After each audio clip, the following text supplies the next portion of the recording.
Hello, everyone, and welcome back to another episode of the From Alchemy to Atoms podcast. I am your host, Dave Johnson, and this is the fifth episode of the podcast.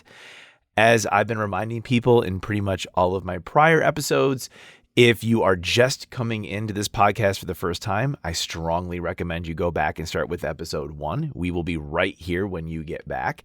The reason for this is because we are telling the first part of this podcast series, maybe the first season, if you will, in chronological order. We're starting with our conversation with the history of scientific philosophy and scientific thought. And in the first 4 episodes, we've talked about the origins of scientific thought and the origins of modern mathematics and science that came out of ancient Greece. Today, we're going to continue that conversation, except we are going to move our conversation to the Roman Empire. The last 2 episodes, we spent talking about the Hellenistic period. This is the period in which the Greek influence over the world reached its zenith. And it was also a period in time during which Rome began asserting its influence over the world. So what we're going to see now is a transition from a Greek world into a Roman world.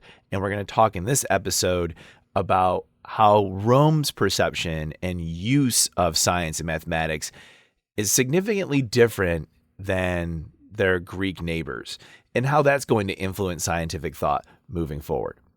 But like I mentioned, if you haven't listened to the first few episodes, I do strongly recommend that you go back and take a listen to those. You can listen to this episode in isolation and see if you like the podcast, but I think you'll get much more out of it. Maybe after you listen to this one, go back and listen to those first few so you know exactly what we're talking about and where the thoughts that we're discussing came from.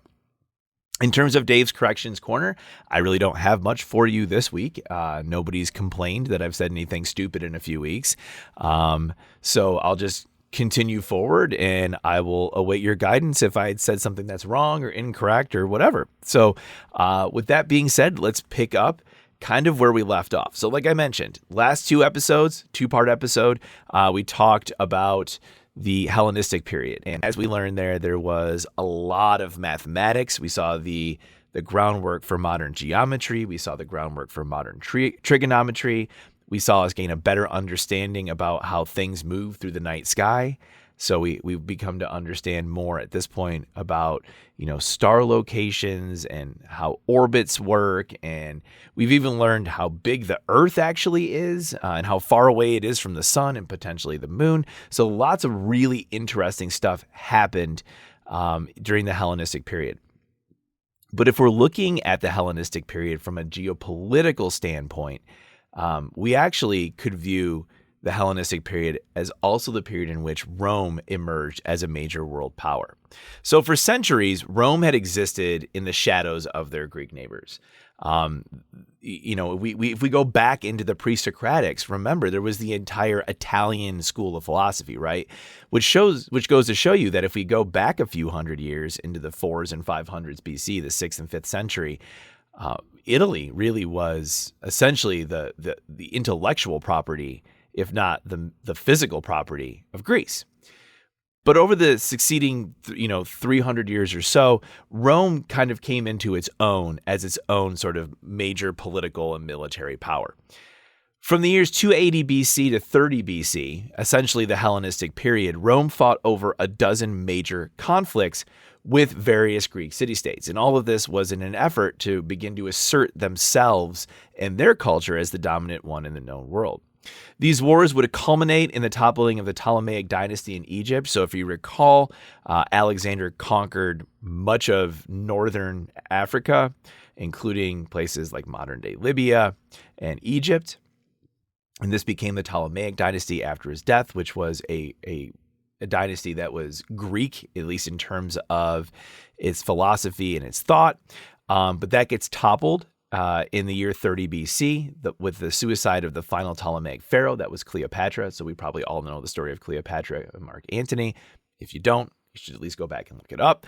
But Cleopatra commits suicide in 30 BC. This brings the end of the Hellenistic period and marks sort of the key point in which Rome becomes really the most important of the cultures, at least in the Mediterranean world.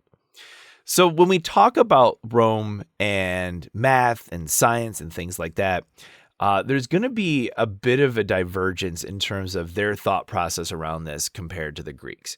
So Greeks were very interested in science at the theoretical level. And if you think about the way they approached science, a lot of it was using science to understand the world around them. It wasn't always about using science to do something. We could develop this math and then it could later be used to help us have a better understanding of astronomy, things like that. But it wasn't that the goal was to understand more about astronomy. It was to understand more about the world, develop the math in that understanding. So it was very theoretical at times. And we did see a little bit, right? We saw a little bit towards the end of the Hellenistic period where people were beginning to apply sort of this iterative structure of, like Hipparchus, for example, of developing the theory, doing a little bit of empirical research, comparing notes. Does my theoretical science match what's happening in actuality? Refining that and revisiting the experiential portion of it. So we're starting to see that kind of use of scientific mathematical theory, but it's not quite fully there. When we get to the Romans, on the other hand, they're much less interested in advancing the science of their time at the theoretical level. Rather, what they want to do is take what the Greeks have provided them and then use those scientific and mathematical principles in finding practical uses for them. So for the Romans, it appears that science needed to be practical in order for it to matter. In other words, why do we need to understand physics? Well, that'll allow us to build better catapults and better siege engines. That might help us have a better understanding of how to build mills and things like that can help us, improve our production of food. Biological studies were important because they helped improve crop yields and they helped us better understand how to utilize agriculture and livestock and things like that. Geometry and trigonometry were important, but they were important because Romans built all of these amazingly impressive structures, from the Colosseum to the aqueducts to their roads and things like that. Well, you have a hard time doing those sorts of things if you don't have the math to support building things with arches and so on and so forth, right? So what I'm trying to give you the impression of is a lot of what we're going to talk about today isn't necessarily that people are going to make these transformative discoveries in math and science, just through sheer theoretical thinking and scientific philosophy. There would be advances in these fields, but they would usually occur in conjunction with some other approach, some other practical use that they needed to do this research for, or needed to make these advances in order to design this building, to design this structure, to make this piece of military equipment, if that makes sense. I don't want you to think that I'm bashing the Romans or that I'm trivializing their contribution to scientific progress. I'm not, because without the work of Roman writers, like some of those that we're going to talk about today, there's a lot of knowledge from the Greek world that we wouldn't have, right? They wrote this down. The knowledge that the Greeks provided them was precious to them, and they made it. There were many Roman philosophers, writers, chroniclers, scientists who made it their job to record all of this ancient Greek knowledge, not only for their use, but for the use of future scientists, mathematicians, philosophers, architects, engineers, whatever. The other cool thing is their practical use of mathematical and scientific principles, which they had inherited from the Greeks, on its own helped to advance the field of science, right?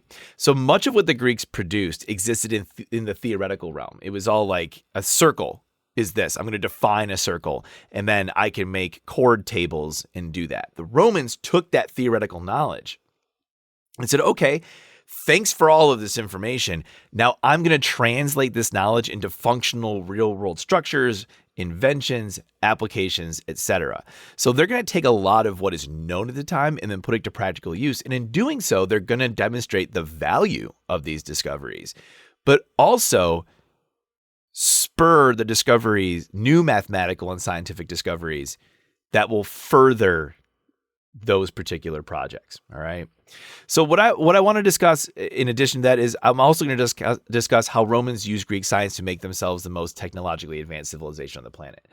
And they're going to use this information to construct buildings and roads that survive to this day. You can still see Roman roads. You can still see very preserved Roman structures that are thousands of years old if you go to the right parts of the world. And that is a testament to how talented they were at taking this knowledge and translating it into architecture and inventions and other really, really awesome things. So this episode is going to be full of a lot of Roman names that I will do my best to pronounce. And I think what you're going to see is a lot of chronicling going on, but I'll try to help you understand kind of how they utilize this information and why we know some of these people, and why they're still either relevant today or why they're important to this conversation. So the first person I'm going to start with is somebody named Marcus Terentius Varro. He lived from 116 to 27 BC. So really just kind of at the edge of the Hellenistic period. He's really showing up at the end of the Hellenistic period. Like I mentioned, Cleopatra commits suicide in 30 BC. So he only lives 3 years longer than Cleopatra does. So he is known to history simply as Varro or Varro Rheatinus, Varro of Rieti. And he is widely regarded as ancient Rome's greatest scholar. During his life, he is believed to have written as many as 74 works, consisting of over 600 individual books. His works were an important source of information for many future great Roman writers, philosophers, and thinkers. So he kind of like sets this baseline of like, this is what we know. And then the Roman Empire comes into its own. And throughout the hundreds of years of which Rome ruled the world, Roman philosophers, Roman writers, Roman thinkers would refer back to Varro's work because he had done such a good job of categorizing this ancient knowledge. And he actually categorized it into 9 different liberal arts: grammar, rhetoric, logic, arithmetic, geometry, astronomy, musical theory, medicine, and architecture. And what you're going to see, if we move a little bit into the future, these actually will serve as the basis for the 7 medieval liberal arts as they get defined, later on in this. So like he's the first person to sort of organize knowledge in this way. He also developed a work on agriculture that's called the Rerum Rusticarum Libri Trace. 3 books on agriculture. I can't tell if it sounds better in the original Latin. And this is actually the only text of his that survives in a nearly complete form. We have scattered bits of some of his other publications. We know he wrote these things because he is so heavily referenced by future Roman writers. We know he wrote these other books, but this is the only one that really survives in any sort of like complete manner. In this work, Varro actually seems to anticipate the field of microbiology. He actually warns his reader to avoid going to swamps and marshes because, in quotes, there are bred certain minute creatures which cannot be seen by the eyes, but which float in the air and enter the body through the mouth and nose and cause serious diseases. So he has no concept of germ theory, but he knows like if you hang around swamps and marshes, you're probably going to get sick. And we don't really know why, but like probably because you breathe crap in. Not necessarily wrong, but there's probably also bugs and other crap that were getting injected, that were biting you and injecting crap into your body. So yeah, he's like, don't hang out in swamps. Good note, Varro. I'll do my absolute best. And like I said, while most of his works have been lost to time, contemporary and future Roman scholars did consider him to be one of the greatest and most important scholars who ever lived. There was a philologist, so a person who kind of like categorizes. It's basically like being a philosophical historian. A woman named Bertha Tilly was a 20th century philologist, and she wrote, for the immense, massive work completed, for his patriotic fervor, his high moral sentiments, for versatility in forms of writing and in subjects, for the vast range of material, Varro towers above all his contemporaries and his successors. He was distinguished for learning as no other man had ever been or was to be. So I think Tilly gives a very good understanding of why Varro is important in this conversation. It's not like we're going to go through and analyze his works in any great detail, but the key here is because he spends so much of his life just taking and categorizing all of that ancient Greek knowledge, he basically writes these books that serve as the foundation for many of the other people that we're going to talk about today. And without his cataloging of ancient Greek knowledge from all of these different disciplines, a lot of that would have been lost to time probably, and it wouldn't have been able to be used by Roman scholars moving forward. Okay, so the next scholar I want to introduce you to is a man named Titus Lucretius Carus, who lived from 99 to 55 BC. Not a particularly long life. He actually died, he lived and died during the life of Varro, right? If you look at his dates.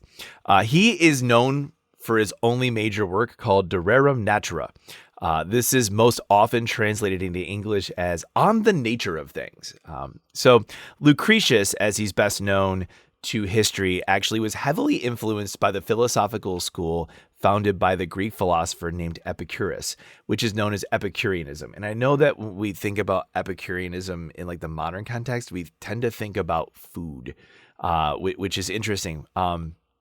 So before I move in and talk about Lucretius, let's talk about Epicurus and Epicureanism, which is a really interesting philosophical school of thought, whose ideas still continue on to this day. So Epicurus thought that most of human suffering was due to a sense of dread based on their religious beliefs, because they believed that their lives were ruled by the actions of deities and that their eternities depended on strict adherence to the rules put forth by these deities.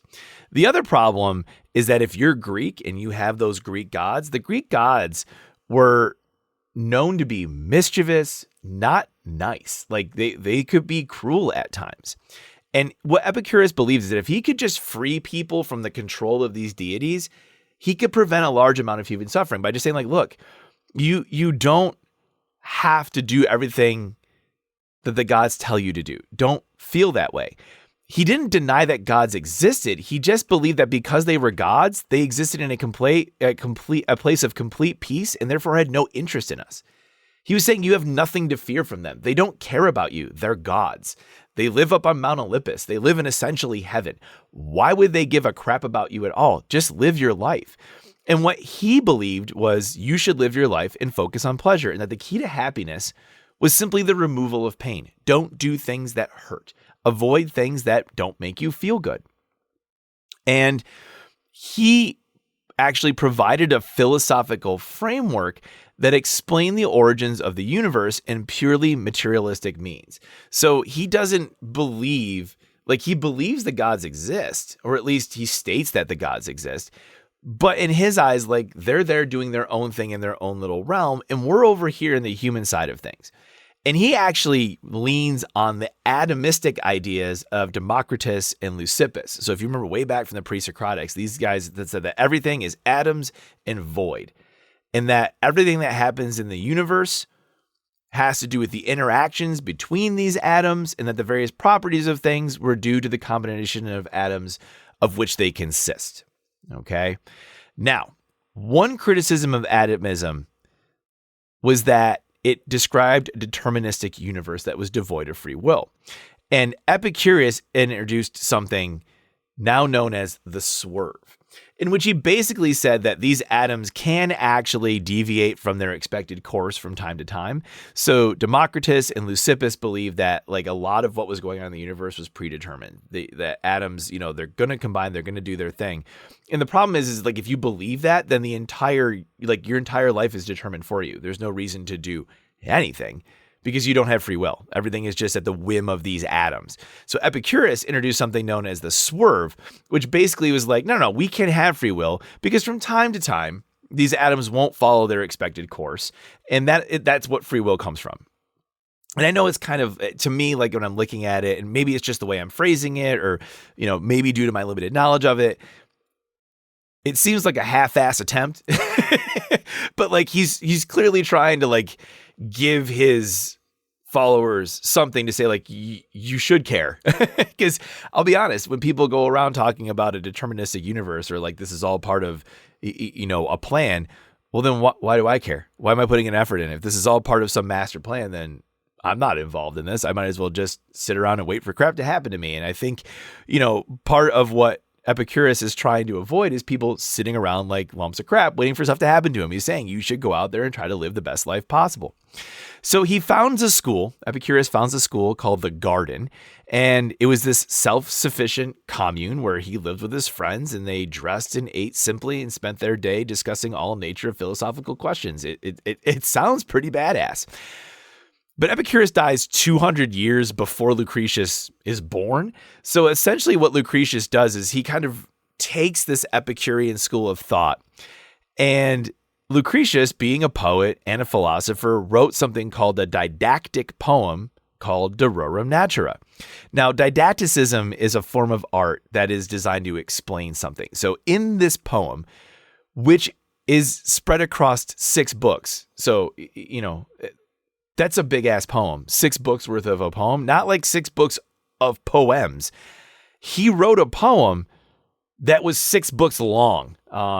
Yeah, that's a lot. I'm not, I like poetry from time to time, but that's a lot.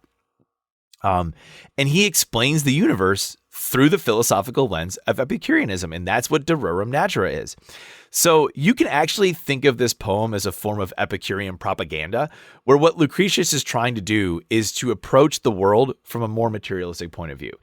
What he's saying, and again, just like the Greeks, the Romans have gods, and they have their whole pantheon of gods.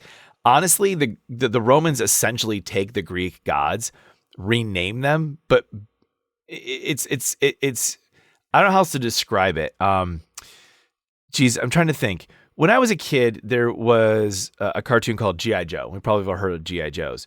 And then the cartoon came out like in the 80s, and it was this huge thing. And then all of a sudden, there were all of these other knockoffs. For example, there was a show called Mask, which was basically G.I. Joe's, but bootleg. And we can find these all around, right? We see this all the time where like you see like, here's this really great thing, and now there's a knockoff of it. It happened with boy bands, right? So we couldn't just have NSYNC. We also had to have the Backstreet Boys in 98 Degrees. But those were all just knockoffs of the New Kids on the Block from the late 80s and the early 90s, right? We see this all the time. And that's basically what the Roman pantheon of gods was. It was like the bootleg Greek gods. So, you just, that's kind of what happened. So if you know the Greek mythology, you know a lot about Roman mythology. You just got to learn the new names. And I think that's what Lucretius was getting at here, is he also didn't want the Romans being sort of trapped in this world of Roman gods, and wanted people to understand that they had free will and that they don't have to worry about all this kind of stuff.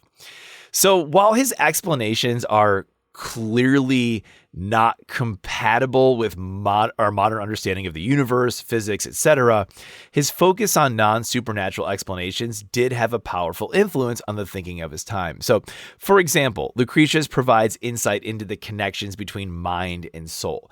He talks about how we can sense the world around us, and he also attempts to explain natural phenomena such as the movement of plants. And what he actually is able to do is he's able to present Epicurean ideas in a package that was attractive to people of his time. He took 200-year-old ideas and repackaged them. And honestly, that's a testament to his brilliance. And the fact that people still read, and I would encourage you to read De Rerum Natura on your own. Like, he's able to take this and package it up. And basically what he does in this book is he takes a lot of ideas, repackages them, puts an Epicurean spin on them, and then sort of says like, hey, like, try living your life this way. So that's what we get out of Lucretius. It's important in terms of the Roman understanding of the world, and is thus important for our time as well. Another Roman scholar that lived essentially towards the end of the Hellenistic period is Vitruvius. So Vitruvius lived from somewhere between 80 and 70 BC to roughly 15 BC. Again, he's another one of these guys where we don't really know everything about him.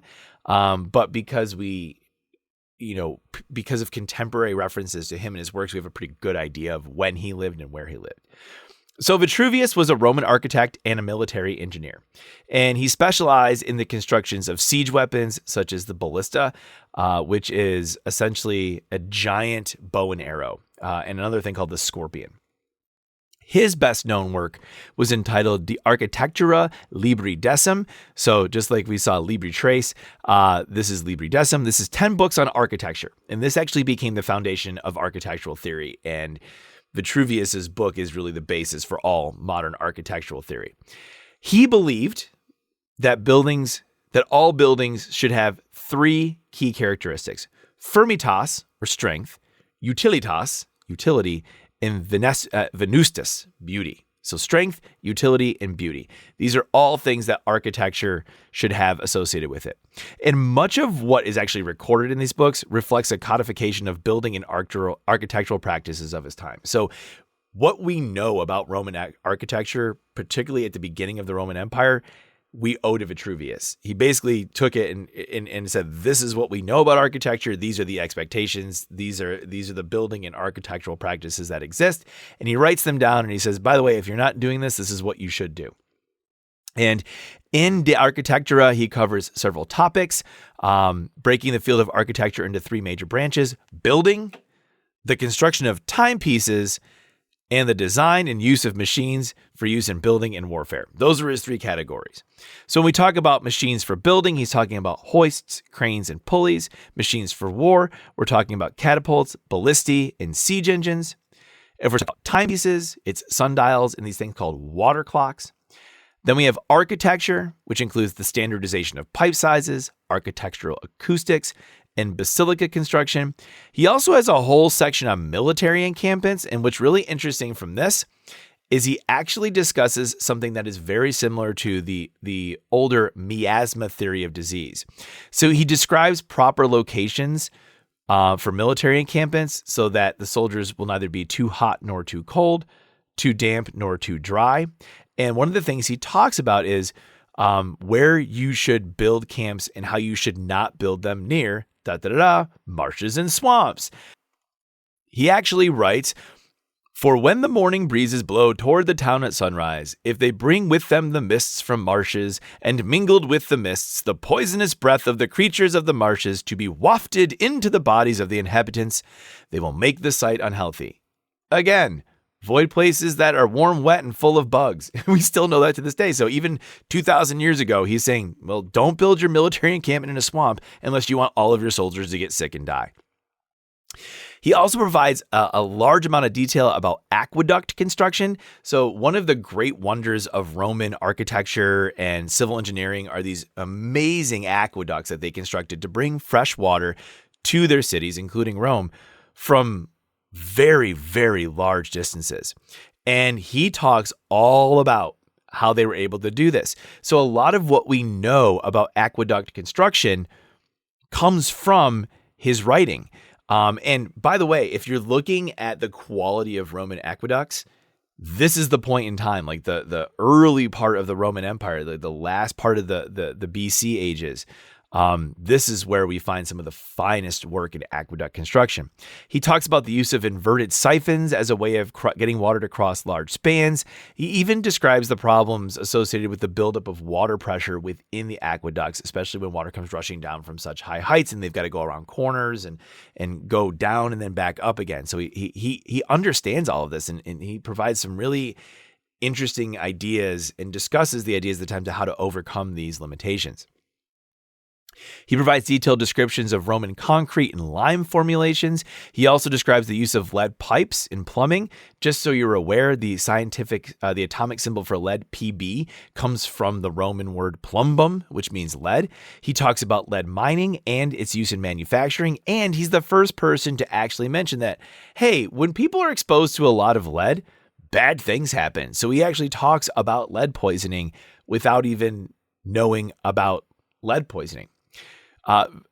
He's also the reason why we know about Archimedes and the use of the exclamation Eureka. So Vitruvius we talked about this, right? I talked about Archimedes. I talked about how what we know about Archimedes, a large portion of that comes from a Roman scholar. Meet Vitruvius. He's the guy that wrote this down. And again, he's writing it a few hundred years after Archimedes, but after Archimedes died. But what he's talking about is Archimedes' story, how he, discovered how he discovered the concept of displacement and Archimedes' principle and all that. That story comes to us from Vitruvius. There's also an extensive description of Hippocaust, which was an ancient form of central heating. This is really neat. They would actually use fires to produce hot air, then channel that hot air underneath the floors and inside the walls of buildings to provide warmth. And this was used quite regularly in public baths and in the villas of rich people. And there was even a primitive thermostat that was designed so people could adjust the temperature, which is really great. He strongly believed that an architect must have a strong understanding of many topics, that you couldn't just be focused on architecture. You need to understand art. You need to understand geometry, optics, history, philosophy, music, theater. And one of the cool things that he did was he actually wrote down lists of people that he thought were important authors throughout history.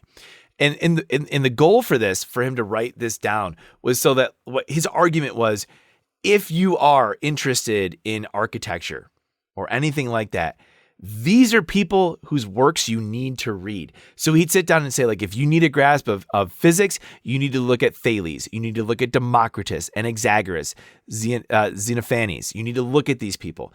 If you want to know about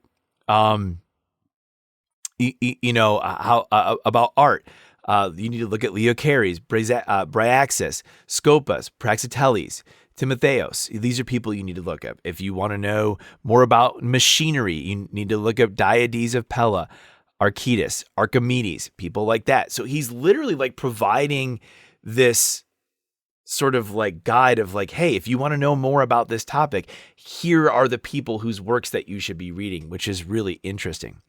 In one of the books, he actually reflects on the proportions of man. He notes that man, as well as other living things, are naturally symmetrical, and he actually references the human body of the source of all proportion in nature. He kind of says, like, we're sort of the guide, and everything is kind of based off of those proportions. If you know anything about Leonardo da Vinci or anything about art, really, you've probably seen Da Vinci's work called The Vitruvian Man. And this is that picture of the guy that's kind of like naked and spread eagle. And it's got all these like lines of symmetry drawn. This work, or the concept of symmetry provided by Vitruvius, is the basis for this work of art by Da Vinci 1,500 years later, which is really, really neat. So kind of a nod to Vitruvius at this point. So that's Vitruvius. Now we're going to turn the corner. We're actually going to get into somebody that lived not in the BCs. All right. So the next person we're going to talk about is Seneca the Younger, who lived from 4 BC to 65 AD. He is known as Seneca the Younger because his father, Seneca the Elder, was actually a famous Roman writer. But he was more of a writer in the philosophical and artistic sense. So we're not going to talk about Seneca the Elder because while he's absolutely brilliant and his work is worthy of study, it's not really germane to what we're talking about right now. So he's the son of a famous writer, Seneca the Elder, belonged to a wealthy family. His brother was a senator, and his nephew is also a well-known poet. Seneca was best known for his philosophical works and his plays, which were all tragedies. The guy didn't write anything funny at all. So whatever. And Seneca is actually still studied today because he is most closely associated with the philosophical school known as Stoicism.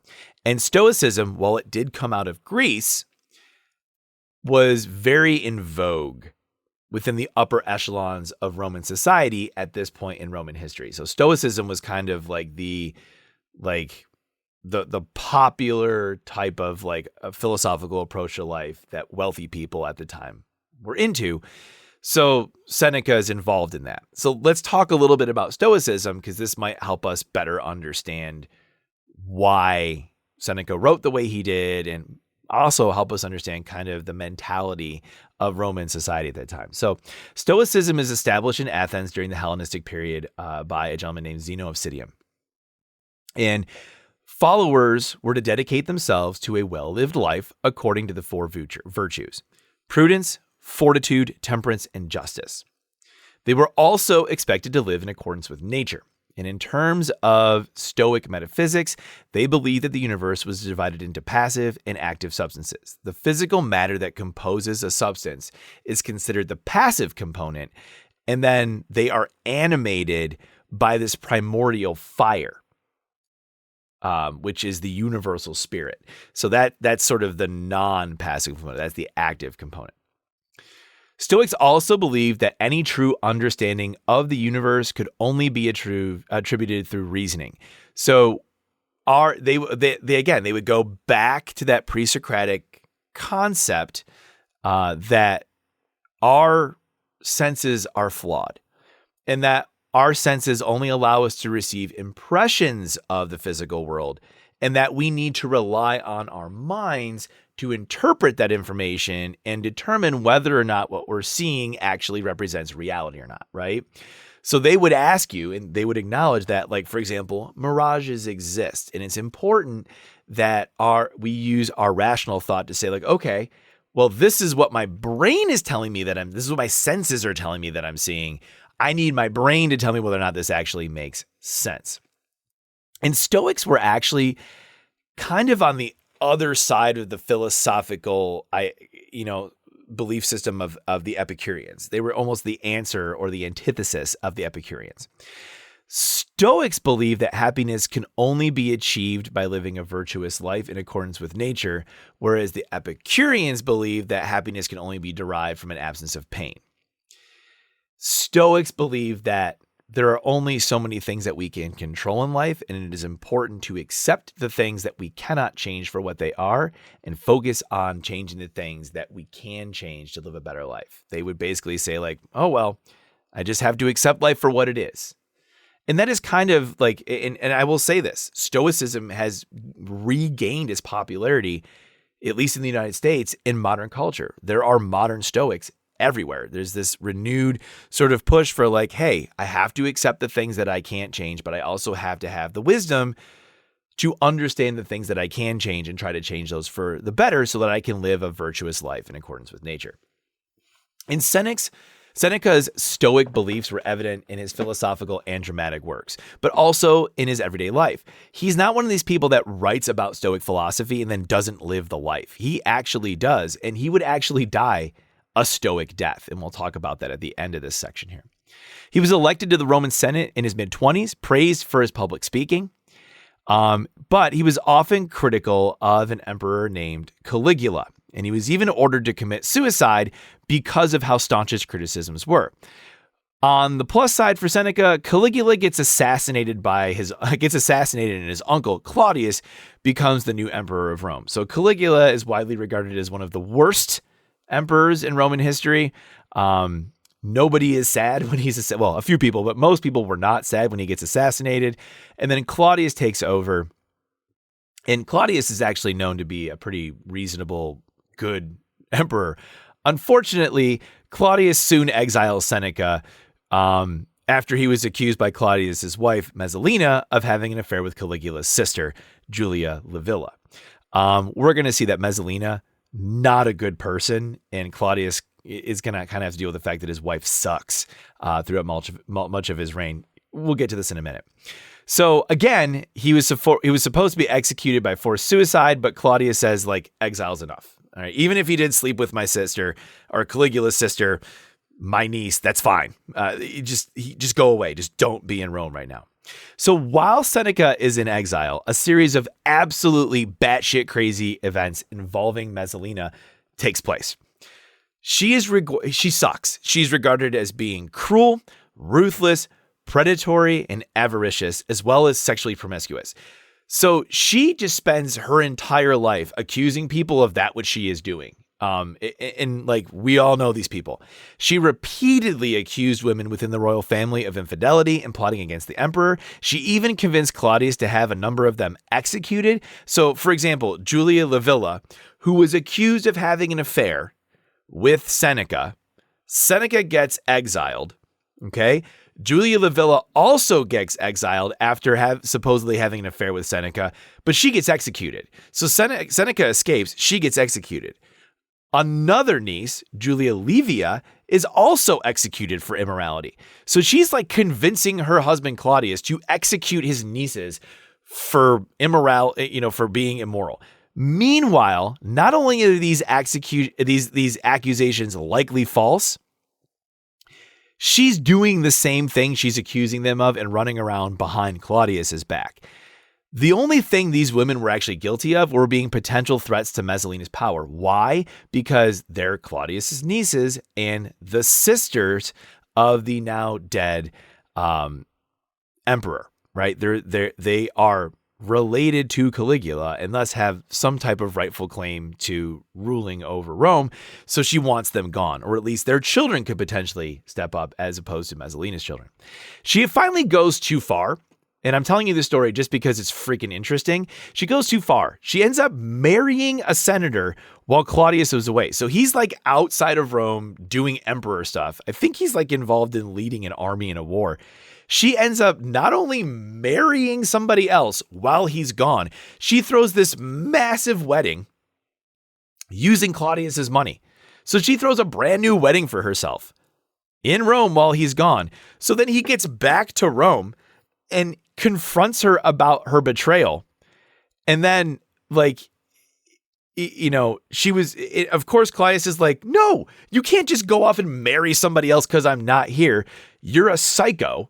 And he finally sees her for all that she is. He orders her to commit suicide as a punishment for her actions. She refuses to do so. So a Roman soldier just stabs her to death. Like, okay, well, you're not going to commit suicide. I'll handle this. So anyways, after her death, Claudius marries another woman named Agrippina, who's Caligula's other sister and also Claudius's niece. So he's had two of his nieces exiled. He then marries the third niece. All right. Marries her third niece, has a son with her. This son's name is Nero. And then Agrippina then arranges for Seneca, who was in exile for sleeping with her sister, or supposedly sleeping with Agrippina's sister, has him recalled and says, I need you to actually teach Nero, my son, and heir to the throne of Rome. Oh, so for those of you who know anything about Roman history, Nero also sucks. So poor Seneca, he's got to live during the reign, serve as a senator during the reign of Caligula, who's horrible. Caligula gets assassinated. His uncle Claudius now takes over. Okay. And basically was like trying to restore order. He gets exiled, almost has to kill himself because of Claudius's psychotic wife, Messalina. Messalina gets executed or stabbed to death or whatever. Claudius marries his niece, has a kid, and then now he's got to come back and teach this new kid, Nero, like how to not be a douche. Doesn't work though. And after Claudius's death, Nero begins his reign as emperor, and Nero also sucks. Nero is also a terrible emperor, but Seneca has to serve as one of his chief advisors. And if you don't know anything about Nero, he was fucking crazy. Like, and I mean legitimately insane. Like, insane. Like, just read anything about him. There's a reason why people compare shitty leaders to Nero. So, of course, there's inevitably a plot to assassinate him, right? It's Rome after all. What do? You assassinate people. You assassinate Caesar. You assassinate all these people, right? When you don't like them. So Seneca, who had retired, he's like, I am done. This is nuts. I want nothing to do with any more of this. Gets accused by Nero of being involved in the plot to assassinate him. He was again arrested. He was again ordered to commit suicide as punishment. This time, nobody's there to bail him out. So like the stoic that he was, Seneca dies with honor and dignity, despite the fact that he was very, very likely innocent of having anything to do with the plot to assassinate Nero. And that's it, right? So why the hell are we even talking about Seneca? Like, I just spent like 5 minutes talking about all of this backstory. I haven't told you why we're even talking about him. Well, his philosophical texts were incredibly important, and he writes some brilliant stuff. Even while he's imprisoned, knowing that he's going to die, he writes some of his actual best work. But one of the books that he had written in exile was something known as Naturales Questiones, Natural Questions. And this is one of the few, very few surviving Roman works that actually investigates natural phenomena. And in this text, he leans heavily on the works of Greek and Roman thinkers but does also contain some of his original thoughts. It's not organized as a chronicle of knowledge. Don't think this is written down like some type of encyclopedia. It's not. It's actually a letter written to one of his friends, and it reads that way. So basically, when you're reading this, and you can still read it, you can find it. It's not very long. Like, I encourage you to actually read it. It's very interesting the way he approaches things. But basically what he's doing is reporting to a friend about the various ideas that have been expressed to explain the nature of various natural phenomena. It follows a standard pattern. So here's how it goes. He's going to introduce a topic: meteors, thunder and lightning, wind, etc. Then he's going to present all the different ideas of other thinkers and philosophers about how they attempt to explain that topic. So he'll provide all the different viewpoints. He'll also throw some commentary in there. He's going to interject some of his Stoic philosophy in there, or his thoughts about the people, or who he thought, best described it. And then he basically decides whose idea he's seeing through the best, or proposes some sort of amalgamation of ideas or his own ideas to explain the phenomenon. So he's going to introduce a topic. Here's what he said about it. Here's what he said about it. Here's what he said about it. In the end, this is what I think is the right explanation. And it could be, I think this guy was right. It could be, I think both of these guys are right, and here's why. Or he'd be like, I think they're all wrong, and here's what I think it actually is. So it's neat, right? Like, it's almost written like a blog. Think about this as almost like a turn of the millennia blog about all things natural. So it's really interesting to hear his thoughts on this. And in some cases, he comes remarkably close to the actual basis for a specific phenomenon. For example, he correctly attributes thunder and lightning to the collision of clouds. It wasn't his idea. Other people had come up with that idea, but he's like, this is the most likely explanation. He also thinks rainbows are the interplay between light and water in the atmosphere. To be clear, he says this has to do with light and water. He doesn't make any reference to the prismatic effect that water has and how it can disperse wavelengths of white light and create the rainbow effect. He doesn't have anything to do with that, but he's at least onto the right topic, right? He's talking about the right things here, which is interesting in and of itself. Naturalis Questiones is traditionally comprised of 7 books. The original work actually had 8, but we're missing parts of 2 books, so they just mashed them together, which is interesting. That's the traditional presentation for this. So parts of 2 books, like I said, have been lost to time, and they just get mashed into a single book. It's an important document because it is one of the only a few surviving Roman texts where scientific topics are addressed directly. So it's not like we're providing context. Like, we're not like, we're going to talk about physics because we're talking about architecture, or we're going to talk about biology because we're going to talking about medicine. No, he's literally just talking about all these different natural topics and talking about them in and of themselves, which is great. But because Seneca includes so many references to ancient Greek and early Roman philosophers, it also works to preserve those historical teachings while giving us insight into the Roman interpretation of the natural world. So we get the raw ideas, and then we can see in this book how those raw ideas are put together or interpreted by the Romans so we can understand how they view the natural world, which is really, really neat. But in other instances, it provides confirmation of what other writers had recorded about the thoughts of these individuals. So it also serves as sort of like a backup. Other people have said, this person said this, but because he's also mentioning this, it preserves the historical record. So as I mentioned before, Seneca is best known for his dramatic plays and philosophical treatises. And like I said, Stoicism has undergone a bit of a rebirth in modern society, and there have been renewed interest in his works, as well as that of other great Stoic thinkers. So I would strongly encourage you to get out there and read some of his works, whether it's his philosophical texts, whether it's Naturalis Questiones. I read these. They're all available online. You can get them in libraries. None of them are super long, and they're all very, very interesting. If not for just the sheer fact that you're reading the ideas of people that existed 2,000 years before you, and I can 100% promise you, and I'm not like a Stoic, that's not who I am, but I can 100% assure you that when you read these, you are going to say like, hey, like those feelings still exist. This is just part of the human condition. We all feel this way at times. Hey, and maybe some of his ideas will help you get through your day a little bit better. I mean, that's what I'm hoping this podcast does, right? I'm hoping it helps you get through your day a little bit better. So there's good stuff there. Read some Seneca. It'll be good for you. All right. The next one we're going to talk about is Aulus Cornelius Celsus, who lived from 25 BC to 50 AD. So you can see we're pushing our way into the modern era, as it were. Celsus is a medical encyclopedist. We don't really know much about him at all, except for his one surviving work called De Medicina. And this is regarded as one of the best sources of information about the medical knowledge that the Romans possessed. And what I mean, we don't know much about him. We're guessing about his first name. It's either Aulus or Aurelius. We don't freaking know. So people just call him Celsus just to like make it. And it's spelled with a C. It's like Celsius minus the I, but it's pronounced Celsus.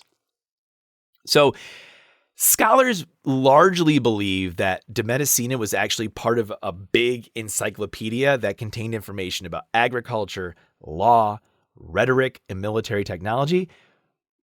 But you can get an idea of how important the medical component of this was because that's the book that survives through history. The other one's gone.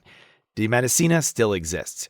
And what De Medicina does is it follows the medical tradition first set forth by Hippocrates and Asclepiades in dividing the study of medicine into three distinct fields. They viewed medicine as being a three-part subject: diet, pharmacology, and surgery. Okay?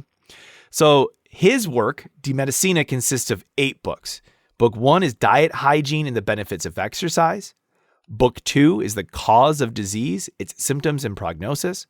Book 3 is The Treatment of Diseases, including the common cold and pneumonia. Book 4 is the anatomical descriptions of selected diseases. Book 5, Medicines, including opiates, diuretics, purgatives, and laxatives. Book 6 is going to consist of ulcers, skin lesions, and diseases. Book 7, classical operations such as lithotomy and removal of cataracts. And Book 8 is the treatment of dislocations and fractures. The reason why this book is so interesting to us, even 2,000 years later, is that this tells us what Romans knew. This was what they knew about medicine. This is how they treated things. This is how their surgeries worked. It's really, really cool. One of the things he does in this book is he actually classifies mental disorders into distinct categories: phrenitis, which is delirium with fever; melancholia, which is depression, one of which was due to false images and disordered judgments. We actually presume nowadays that this would be a modern diagnosis of schizophrenia. Delirium due to fear, lethargus, which is coma, and morbidus comitalis, which is epilepsy. He's also the first person to use the term insania or insanity, and he talks about how this was actually treated during that time. And treatments for insanity actually included bleeding, frightening the patient. Yeah, they'd scare you more, right? That'll make you less insane. We're going to scare the bejesus out of you, and that'll fix it. There was the use of emetics, things that make you throw up, enemas, which, well, putting them in total darkness, and the use of extractions of poppy or henbane created through boiling. These are called decoctions. And yes, in case you're wondering, which is, basically they're giving them opiates to help treat this, an extraction of poppy to help treat this. There were also things such as music therapy, travel, sport, reading aloud, and massage. So there were other, he also advocated for the use of more pleasant treatments as opposed to just drugging someone or scaring the shit out of them. And the other thing he was very aware of, and he talks about at great length in De Medicina, was the importance of a doctor-patient relationship.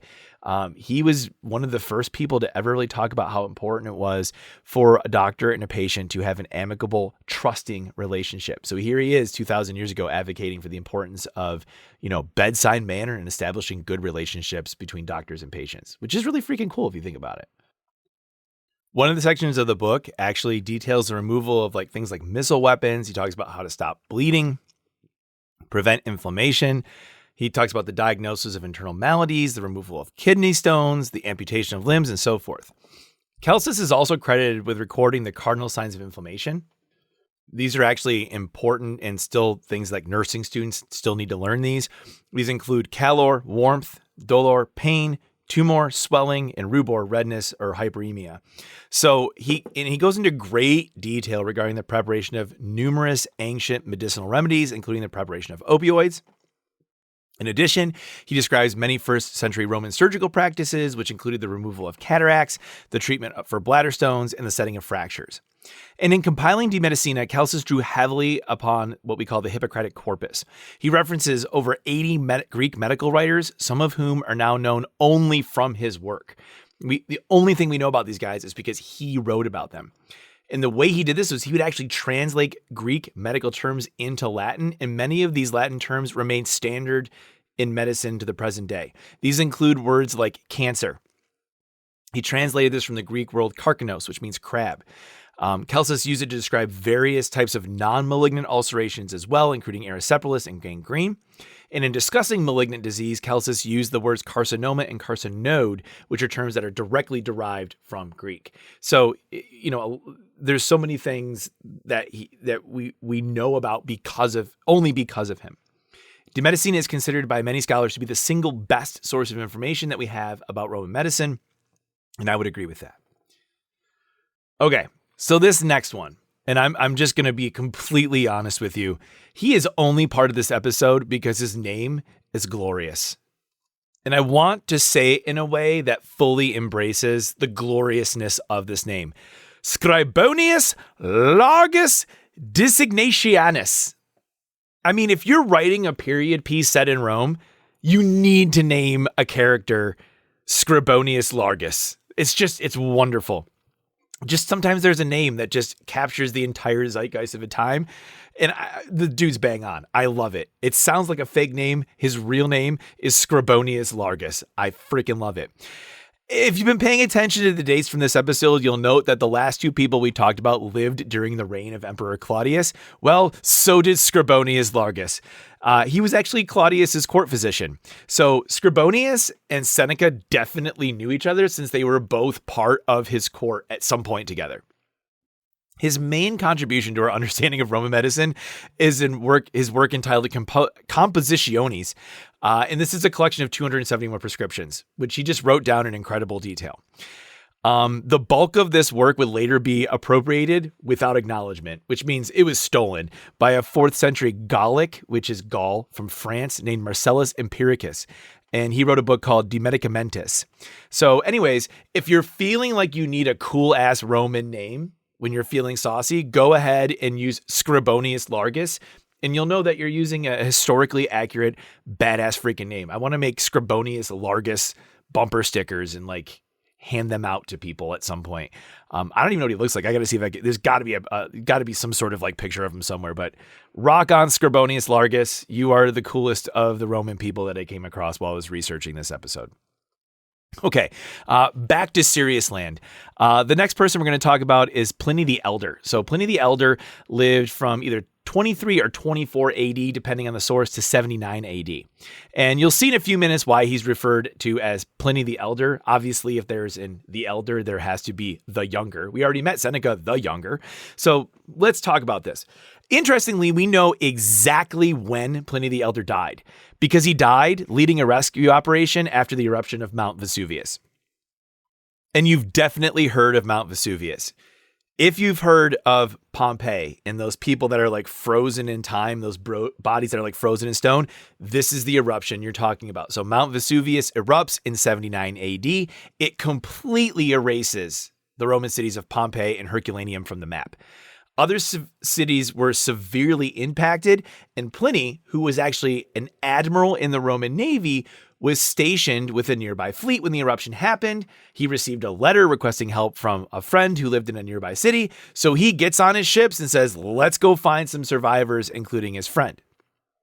When they arrived at the city of Stabii, the city was still engulfed in swirling embers, hot ash, and toxic gas. Fearing for their safety and the safety of the not-so-fireproof ships, the crews loaded survivors onto their ships as quickly as possible and set sail. However, during the journey, the ship passed through a cloud of toxic gas, and Pliny, who, based on contemporary writing, appeared to have signs and symptoms consistent with asthma, became overwhelmed by this cloud of toxic gas, and he died. So this dude dies a freaking hero. He's literally out there trying to rescue a friend and other people from one of the worst natural disasters in the history of civilization, and this is how he dies. So in addition to being a naval commander, Pliny was also a very prominent author and a naturalist. Oh, and if that wasn't enough, Mr. Overachiever over here was also a lawyer. So Pliny the Elder was a pretty badass dude. And he did all that in somewhere in the neighborhood of like 54 years of life. Just a freaking righteous dude. So he began as a junior officer in the Roman army, which he was essentially required to do. And the reason why is he belonged to a social class known as the equestrian class. And this was kind of what was expected of people from this particular social class in Rome. And everything was good during the reign of Claudius. So remember, Claudius, good emperor. But then Nero, the psychopath, takes over and things got really messed up. And as soon as it was legally permissible, Pliny was like, I'm getting the hell out of here. Okay. So he spends Nero's reign of terror just practicing law and keeping a low profile. He's like, I'm going to help with wills and deeds and things like that. I am not going to get involved in this world of crazy that's happening right now that Nero's in charge. He also spent time writing and publishing books about the history of Rome and Germanica. He writes several more books on the topics of rhetoric and grammar. But then there's this civil war. So Nero commits suicide. Again, crazy dude. He doesn't get assassinated. Remember, there was a plot to assassinate him. He doesn't get assassinated, but it became very, very clear that he was either going to be assassinated, arrested, deposed, or whatever. So he ends up killing himself. And then there's this civil war. And then Rome is then ruled by somebody named Emperor Vespasian, who is a Roman general. He returns the country to order. Things go back to normal. And Vespasian, following the recommendation of his son Titus, appoints Pliny to be the procurator or governor of several different territories throughout the empire. His realm included what is now most of southeastern France and Spain. Okay. Pliny's last work, and the one that is most pertinent to this episode, was called Naturalis Historia. And this is considered to be the first encyclopedia ever written, or at least the oldest one that survives to this day. Naturalis Historia is composed of 37 books. The first 10 were most likely issued for public use in 77 AD, 2 years before he dies. Philologists have confirmed this date using contemporaneous clues, both from his writing, but also from other authors referencing this book. The remaining 27 books would get published posthumously by his nephew and heir, Pliny the Younger. That's why he's known as Pliny the Elder, because his nephew and heir takes over and makes sure the remainder of his work gets published as Pliny the Younger. Okay? Unlike other works that we have discussed, Pliny's Naturalis Historia covers the entirety of what was known to the Romans. Yes, Celsus's De Medicina originally contained additional books that covered other areas of knowledge, but nowhere near to the extent that Naturalis Historia does. So Naturalis Historia is not organized like a modern encyclopedia is, though. You should probably know what an encyclopedia is. So, again, encyclopedias were the internet prior to the internet. When I was a kid, most homes had a collection of encyclopedias. And the books were literally labeled A, and everything that we knew about the world and the universe that began with the letter A was in that book, and it would go all the way through to Z. So if you go over to like your grandparents' house, or if you still have your great-grandparents around, or you're a younger person, ask them. They probably have a collection of encyclopedias somewhere in their home. Probably not prominently displayed like it was when I was a kid. I mean, literally, when I was a kid, you could go to the grocery store and they had the encyclopedia by the week. And like every other week, the next book would come out. And that's how we acquired one of those at one of our grocery stores, was just buying A this week and then B the next week. There's even an episode of Friends where Joey gets pressured into buying one book. I think he chooses V, maybe for Vesuvius.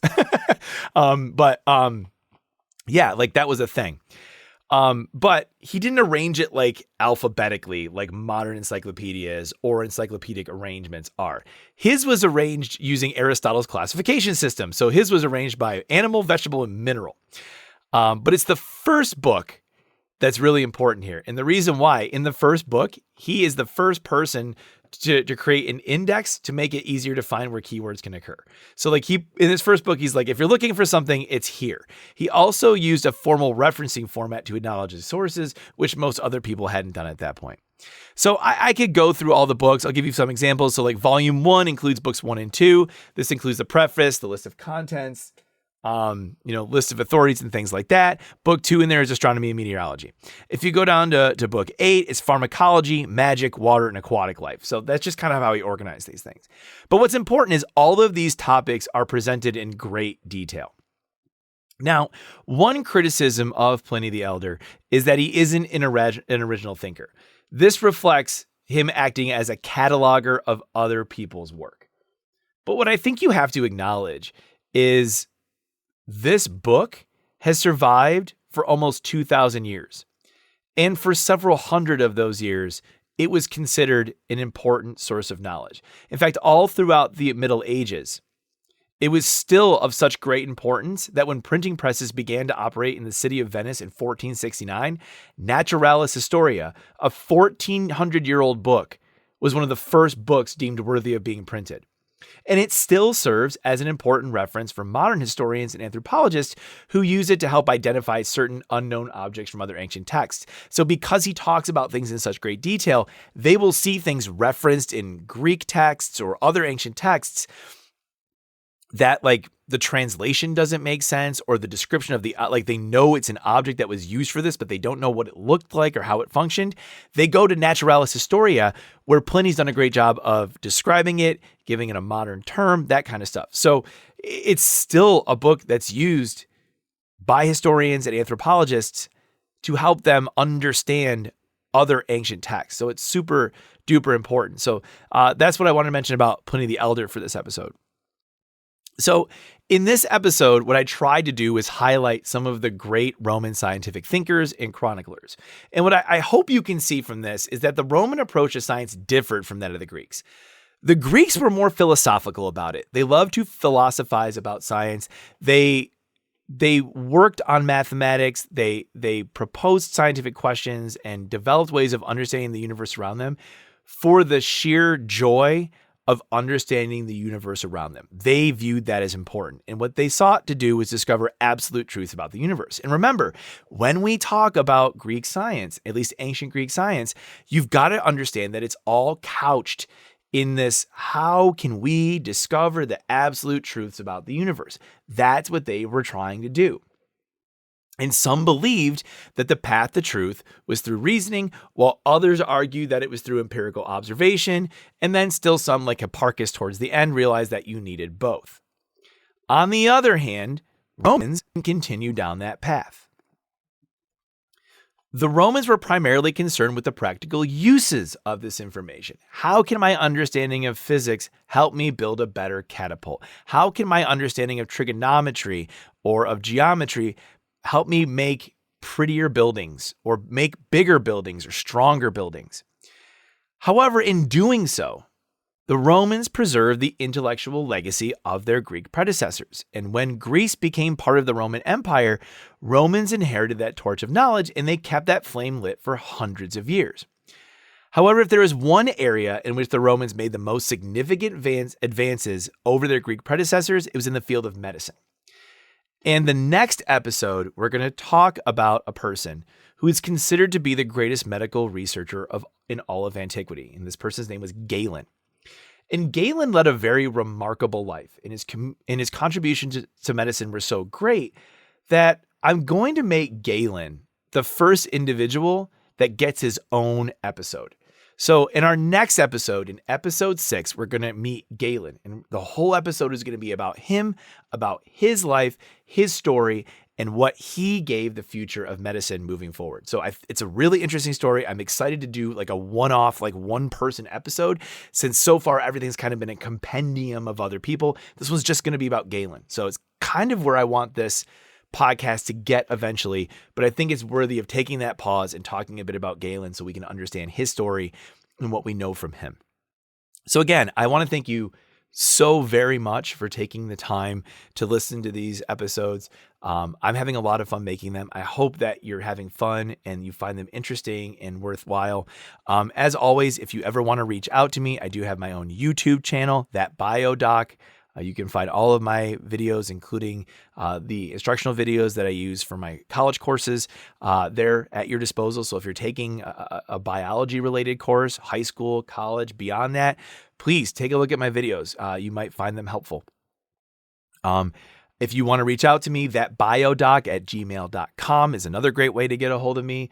Feel free to send comments, corrections, or anything that you want to talk about to there as well. I check that email frequently. But again, if you just want to listen, that makes me happy too. So again, thank you so much for listening, and I will talk to you all again very soon. Bye.